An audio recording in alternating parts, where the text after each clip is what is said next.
시편 32편의 이제 성경책을 딱 펴보시면 제목이 나옵니다. 다윗의 마스길 이렇게 되어 있습니다. 마스길이라는 표현은 좀 더 깊게 생각하다, 숙고하다, 신중하게 하다라는 뜻이 있습니다. 그러니까 다윗의 시이긴 하지만 다윗이 이 시편 이 32편을 고백하면서 신중하게 생각하고 또 고민한 흔적들이 있는 글인데, 소리쳐서 울부짖고 기도하고 찬양하는 것이 아니라 정말 내면에서 어떤 하나님과의 깊은 또 묵상과 씨름과 교제를 통해서 그 울림을 이렇게 토해내고 있습니다. 그러니까 찬양으로 이렇게 소리쳐 찬양한다기보다는 아마 속으로 굉장히 내면에서 읊조린다는 표현이 더 맞는 이 시편 32편이 됩니다. 그래서 이 시편 32편을 구약학자들은 흔히 어거스틴의 시라고도 합니다. 이 어거스틴은 로마 시대의 어떤 수도자, 신학자였는데 교파를 막론하고 두루 존경받았던 성인이었습니다.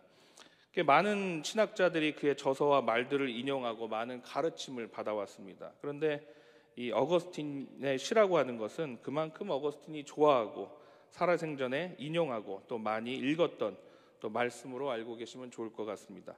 그러면 이제 이 시편 32편이 도대체 무슨 내용이길래 이렇게 어거스틴과 또 많은 사람들이 읽고 또 이 고백을 또 나누었는가? 먼저 32편의 1절과 2절 결론의 말씀이 먼저 나와 있는데 함께 읽어보도록 하겠습니다. 시편 32편 1절 2절 함께 읽겠습니다.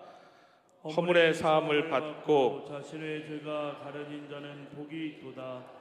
마음에 간사함이 없고 여호와께 정죄를 당하지 아니하는 자는 복이 있도다. 아멘. 이게 시편 1편에 나오는 말씀이랑 똑같은데 이 시편 32편의 주제가 먼저 1, 2절에 이렇게 나오게 됩니다. 이 말씀은 이제 조건절로 읽으면 안 되고 본래는 이제 이렇게 먼저 나와야 됩니다. 복이 있도다. 허물의 사함을 받고 자신의 죄가 가려진 자여. 복이 있도다. 마음에 간사함이 없고 여호와께 정죄를 당하지 아니하는 자여. 그러니까 이게 뭐가 틀리냐면 마치 시편의 1편의 말씀처럼 복 있는 사람은 악인들의 꾀를 따르지 않고 죄인들의 길에 서지 아니하고 오만한 자들의 자리에 앉지 아니하는 사람이다라는 뜻이 아니라 정말 복된 자들은 보니까 죄를 멀리하고 악인도 멀리하고 오만한 자들과 상종하지 아니한다는 어떤 결과값에 대한 이야기입니다. 그러니까 본절도 우리가 하나님의 복된 자녀라면 자연히 그 결과로서 허물의 사함도 받게 되고 자신의 죄도 하나님께서 가려주시고 또 2절의 말씀처럼 복이 있으면 마음의 간사함도 없고 여호와께 정죄를 당하지 아니하는 하나님의 자녀로 살게 된다는 말씀입니다. 아멘. 그래서 하나님께는 우리를 하나님의 자녀로 세워주시고 또 복된 자로 살게 하셨는데 하나님의 선제전 은혜로 말미암아 우리의 허물과 죄도 가려지게 하여 주시고 또 하나님께로부터 정죄도 받지 아니하게 하여 주시고 또 우리의 마음의 간사함도 없게 하여 주시는 줄로 믿습니다. 아멘. 그러니까 이게 얼마나 큰 은혜요, 복입니까? 저와 여러분들에게 이런 귀한 축복이 하나님의 자녀로 세워짐으로써 약속받게 된 줄로 믿습니다. 구약학자 중에 윌터 브루그만이라는 성서학자가 있는데 이 시편 32편을 보면서 이 말씀을 읽어보면 어떤 우리의 죄에 대해서 이 죄는 어떤 성격이고 어떠한 항목들로 이렇게 열거해 있지는 않습니다. 그러면서 이 월터 브루그만이 시편 저자가 강조하는 것을 이렇게 구약학자로서 이렇게 연구하면서 독자들에게 이제 두 가지를 묻게 되는데 여러분들은 어떻게 생각하시는지 모르겠습니다. 용서를 하는 게 중요할까요? 용서를 받는 것이 중요할까요? 어떤 것이 더 본질적인가? 저를 보시면 어떻게 생각하세요? 용서를 하는 게 더 중요한 것 같으세요? 용서를 내가 먼저 받는 게 더 중요한 것 같으세요? 받는 거. 뭐 둘 다 중요하겠죠. 근데 어떤 것이 먼저 본질적이고 먼저 되어야 하는가 했을 때는 용서를 받는 게 우선이 되어야 된다는 것입니다. 그러니까 여기에는 충만한 어떤 우리의 그리스도인으로서의 삶의 비결이 있는데 내가 용서함을 이미 받았다는 것을 전제했을 때 그리고 우리가 용서받았다는 사람임을 깊이 깨닫고 깊이 각인할 때 비로소 우리는 누군가를 온전히 용서할 수 있더라는 것입니다. 그게 확고하게 정립이 안 되면 누군가를 용서한다는 것, 완전하게 온전히 용서한다는 것이 쉽지 않더라는 거예요. 그러니까 이 죄사함의 확신을 받는 것이 우리가 아주 그리스도인으로서 중요한 요소가 되는 줄로 믿습니다. 아멘. 내가 예수 그리스도의 피로 내 죄가 십자가에 대속되었고 그 은혜로 사랑으로 어떤 용서받았다는 확신과 기초가 있을 때 우리도 제대로 된 어떤 온전한 용서를 할 수 있더라는 것입니다. 네, 동의하십니까? 아멘. 그러니까 우리 성도들의 삶의 충만한 비결도 물론 용서도 중요하지만 우선은 용서받는 데서 온다라는 것입니다. 그래서 여러분들은 오늘 이 사순절을 보내면서 주님께 십자가 보혈의 피로 깨끗이 용서받은 확신이 있으십니까? 아멘. 2절을 함께 보시면 한 번 더 읽어보시면 중요한 말씀이 나오게 되는데 한 번 더 읽겠습니다. 마음에 간사함이 없고 여호와께 정죄를 당하지 아니하는 자는 복이 있도다. 아멘. 사실 32편의 이 정말 중요한 말은 여호와께 정죄를 당하지 아니하는 자인데 이 표현이 사실 이 32편의 절정이 되고 클라이막스가 됩니다. 그러니까 이 말씀은 마치 창세기 15장을 보면 아브라함과 하나님이 언약의 말씀, 그러니까 언약을 맺는 장면이 나오게 되는데 여기서는 아브라함이라고 15장은 나오죠. 우리가 흔히 아브라함을 뭐라고 여러분들이 부르시죠? 믿음의 조상. 목사님 말씀하셨는데 믿음의 조상, 열국의 아버지 이렇게 이제 부르게 됩니다. 왜 우리가 믿음의 조상이라고 부르는가 하면 왜 부를까요? 우리가 성경을 읽어보니까 믿음이 좋기 때문에 믿음의 조상이라고, 또 하나님 말씀에 잘 순종하고 믿음으로 나아가기 때문에 우리는 흔히 아브라함을 믿음의 조상이 아니겠는가 하면서 이렇게 부르게 됩니다. 그래서 중요한 이 말씀이 문장 중에 나오게 되는데 창세기로 좀 돌아가서 창세기 15장 5절부터 7절까지 한번 보겠습니다.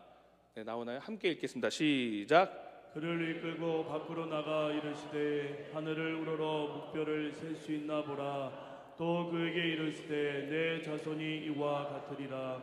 아브라함이 여호와를 믿으니 여호와께서 이를 그의 의로 여기시고 또 그에게 이르시되 나는 이 땅을 내게 주어 소유를 삼게 하려고 너를 갈대아니 우르에서 이끌어낸 여호와니라. 아멘. 아멘.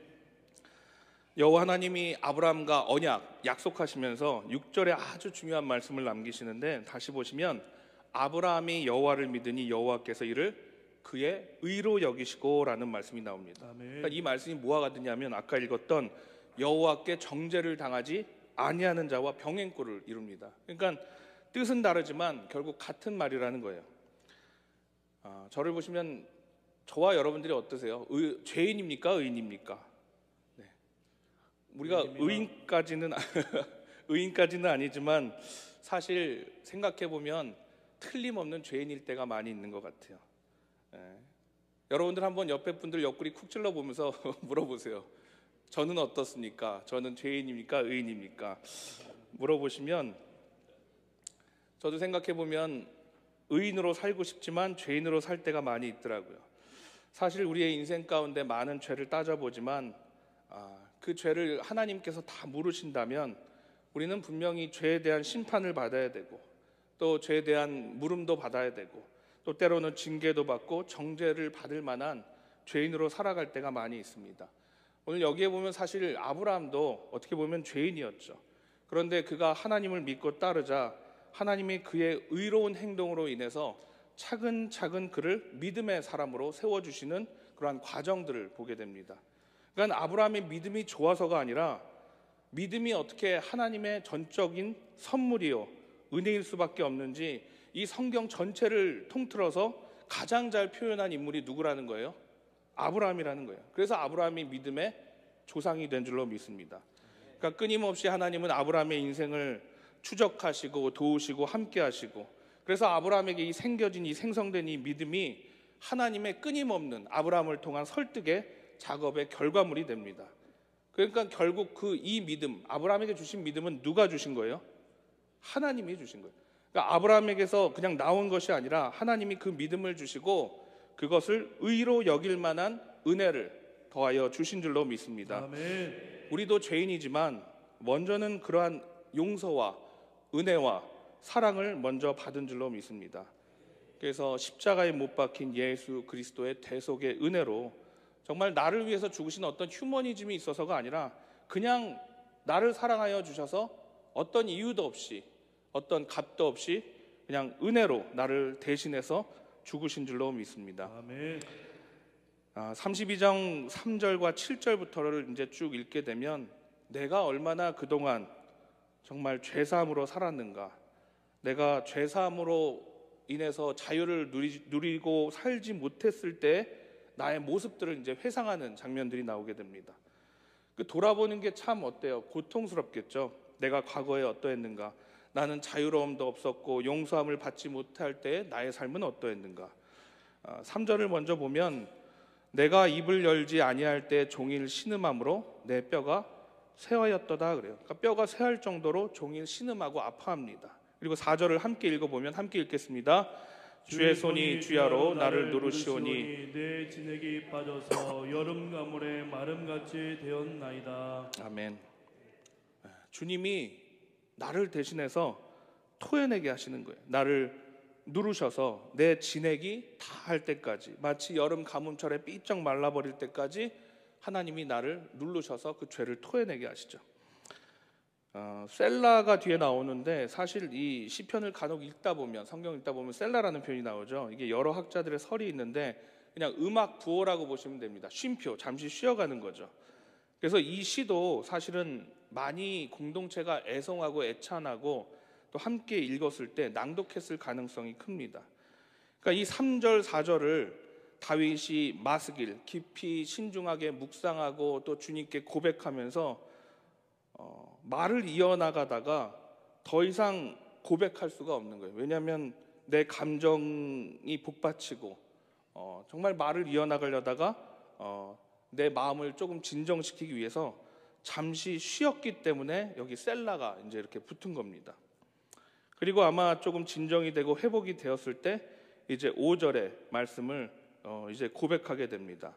내가 이르기를 내 허물을 여호와께 자복하리라 하고 주께 내 죄를 아뢰고 내 죄악을 숨기지 아니하였더니 곧 주께서 내 죄악을 사하셨나이다. 셀라.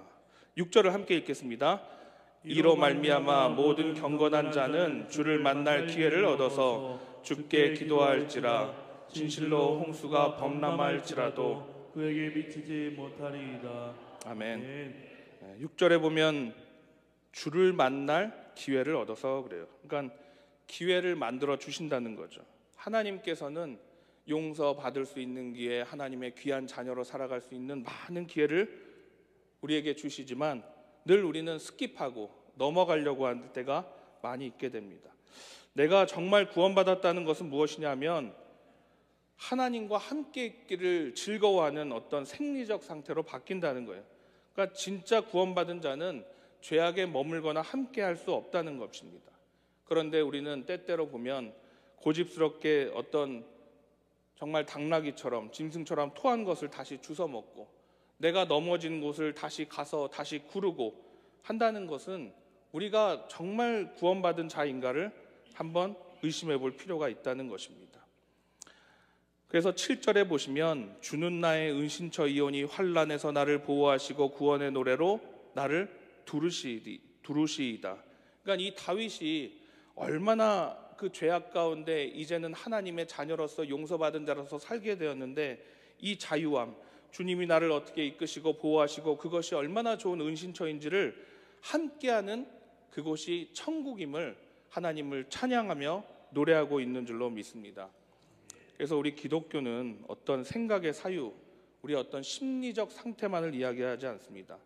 때로는 죄가 우리를 짓누르고 심리적으로 힘들고 부담감을 가지게 하지만 그것만이 아닙니다. 죄는 사실 실체입니다. 그러니까 죄의 실체가 오늘 이 시편 32편을 지은 다윗 또는 이것을 읽는 많은 사람들의 입을 통해서 죄는 반드시 밖으로 고백되어져야만 될 줄로 믿습니다. 그러니까 이걸 자복하기 전까지는, 내 입으로 회개하기 전까지는 부담감, 압박감만 있는 것이 아니라 실제로 하나님은 그 사랑하는 자에게 다가가셔서 그를 짓누르시고, 그래서 그 짓누르는 어떤 압력과 힘이 가해져야지만 그것을 토해내고 또 우리가 죄사함을 받게 되는 줄로 믿습니다. 그러니까 우리가 죄를 지었을 때 이 죄를 자복하는 과정들은요, 정말 하나님과 우리 모두에게, 나 자신에게는 너무나 힘든 작업이 됩니다. 그러나 그 결과, 그 뒤에는 우리에게 자유가 허락된 줄로 믿습니다. 8절을 보시면 8절 함께 읽어볼까요? 함께 읽겠습니다. 내가 내 갈 길을 가르쳐 보이고 너를 주목하여 훈계하리이다. 아멘. 반드시 하나님은 우리 하나님의 자녀를 함께 하시고 또 무엇보다 훈계하시고 가르치시는 하나님이 되시는 줄로 믿습니다. 우리가 그 가야 될 길은요, 사실 그 길은 알 수도 없고 또 가본 적도 없는 길입니다. 그래서 반드시 뭐가 있어야 되냐면 목자가 있어야 돼요. 근데 누가 우리의 목자가 되시죠? 예수 그리스도. 예수 그리스도, 그분이 나의 선한 목자가 되셔서 이미 그 길을 닦아 놓으시고 열어 놓으시고 인도하시는 목자가 되시는 줄로 믿습니다. 아멘. 9절에 보시면 너희는 무지한 말이나 노새가지 되지 말지어다. 그것들은 재갈과 굴레로 단속하지 아니하면 너희에게 가까이 가지 아니하리로다. 10절 함께 읽겠습니다. 악인에게는 많은 슬픔이 있으나 여호와를 신뢰하는 자에게는 인자하심이 두루리로다. 아멘. 여기에 이제 대조가 나오는데 악인과 무엇을 대조하는가 하면 10절에 보시면 악인과 여호와를 신뢰하는 자를 이렇게 대조하고 있습니다. 그러니까 여호와를 신뢰하는 자의 반대는 누구예요? 악인이 되는 거예요. 그러니까 하나님을 신뢰하지 않고 의지하지 않는 것은 악이라는 거예요. 그러니까 우리가 흔히 생각할 때 세상에서의 범죄, 뭐 악한 일을 저질러야 악이 아니라 이 하나님의 말씀 성경 중에는 무엇이 악이 되냐면 하나님을 신뢰하지 않는 모든 태도가 악이 됩니다. 마지막 11절을 읽어보면 함께 읽겠습니다. 너희 의인들아 여호와를 기뻐하며 즐거워할지어다. 마음이 정직한 너희들아 다 즐거이 외칠지어다. 아멘. 그러니까 여호와를 의지하는 자는 누구라는 거예요? 의인이라는 거예요. 그러니까 의인은 어떤 사람이냐면 하나님을 의지하는 사람. 반대로 하나님을 의지하지 않는 사람은 뭐라는 거예요? 악인이라는 거예요. 우리는 사실 이 세상에 살다 보면 다 연약하고 실수할 수밖에 없는, 죄를 지을 수밖에 없는 존재입니다. 그래서 우리는 누군가를 사실 온전히 용서받을 수도 없는 존재인지도 모릅니다. 정말 내가 죄를 지었을 때 오늘 이 시편 32편의 저자처럼 내 입술로 내 죄를 자복하고 나를 돌아보고 토해내기를 버거워하는 존재입니다. 그러나 하나님이 우리에게 함께 하셔서 정말 우리를 심폐소생술로 막 짓누르고 정말 때려서까지 토해내게 해야지만 정말 그것이 진액이 다 빠져서 이 시편 저자의 표현처럼 여름 가뭄에 정말 마르게 되면서까지 그렇게 그런 상태가 되어야지만 비로소 내 입술로 내 죄를 자복하고 주님께로 돌아오게 되는 줄로 믿습니다. 아멘. 그렇게 하기까지는 정말 하나님이 수많은 기회를 우리에게 주시고 또 만남의 기회와 회복의 기회를 만드시고 기다리시고 연단시켜 주시는 하나님이 되심을 믿습니다. 결국 그러한 과정들을 통해서 어떻게 돼요? 우리가 하나님을 더 믿게 되고 신뢰하게 되고 악인이었던 우리의 삶이 이제 의인으로 돌아서게 되고 또 먼저 간 예수 그리스도의 길을 바라보면서 그 길을 따라서 이제 막 걸음마를 걷는 아이처럼 걸을 수 있도록 만들어 주신 분이 바로 여호와 하나님 예수 그리스도 성령님이 되시는 줄로 믿습니다. 아멘. 그래서 저를 한번 따라해 주시면 하나님을 의지하는 자가 승리합니다. 네, 아멘. 한 번 더 따라해 주시면 예수 그리스도의 길로 걸어감이 복된 길인 줄로 믿습니다. 아멘. 이미 우리는 죄의 용서함을 받은 우리는 충만한 하나님의 자녀요. 그러한 죄를 사함받았다는 어떤 확신으로 하나님 안에서 자유를 누리는 자가 된 줄로 믿습니다. 오늘 우리가 이 사순절 기간을 보내면서 이 시간 복된 자로 허물에 사함받고 정말 내 죄가 주님께 가리워지고 그 죄로 인해서 하나님께 정죄받지 아니함은 우리가 십자가 예수 보혈의 피로 주님이 우리를 깨끗게 하여 주시고 자유를 누리게 하신 줄로 믿습니다. 아멘. 저와 여러분들은 이미 하나님께 용서받은 자요, 사랑받은 자요, 은혜 입은 자녀임을 믿습니다. 아멘. 이 사순절 기간에 그것을 믿음으로 고백하시고 또 부활의 기쁨도 나누시고 하나님의 특별한 자녀로 살아가시는 한 주간이 되시기를 간절히 축원하겠습니다. 아멘. 기도하시겠습니다. 하나님, 죄인된 우리를 죽기까지 사랑하여 주시고 십자가 보혈의 피로 대속하여 주시사 독생자 예수 그리스도를 보내주신 여호와 하나님을 이 시간 찬양합니다. 이제 그 고통의 세월, 정말 골맞던 모든 고름들을 주님이 짜내어 주시고 토해내게 하여 주시사 아멘. 이제는 내 허물을 주 앞에 아뢰고 내 죄악을 사해 주셨사오니 감사와 찬양과 영광을 올려드리게 하여 주시옵소서.